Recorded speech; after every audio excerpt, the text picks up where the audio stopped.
नमस्कार, जय महाराष्ट्र मित्रांनो. आताच्या क्षणाची सर्वात मोठी अपडेट. अजित पवारांनी मंत्रिमंडळातून का कापला छगन भुजबळांचा पत्ता? काय आहे सविस्तर अपडेट मित्रांनो, जाणून घेऊया. राज्य विधिमंडळाच्या हिवाळी अधिवेशनाच्या पूर्वसंध्येला नागपुरात मंत्रिमंडळ विस्तार पार पडला.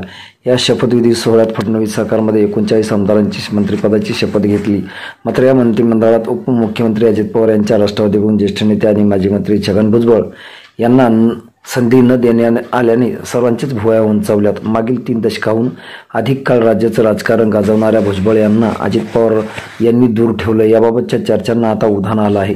नाशिक जिल्ह्याच्या राजकारणावर गेल्या अनेक वर्षापासून छगन भुजबळ यांनी पकड राहिली आहे. स्थानिक स्वराज्य संस्था, नाशकातील मोठे प्रकल्प, विकासकामे, साहित्य, सांस्कृतिक उपक्रम यात भुजबळ आघाडीवर राहिले आहेत. पहिल्या फळीचे नेते म्हणून त्यांचे मंत्रिपद निश्चित मानले जात होते. मात्र ऐनवेळी त्यांना डच्चू देण्यात आला आहे.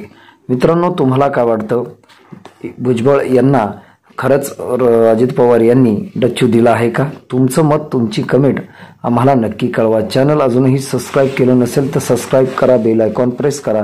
भेटूया पुढच्या व्हिडिओमध्ये. तुर्तास धन्यवाद.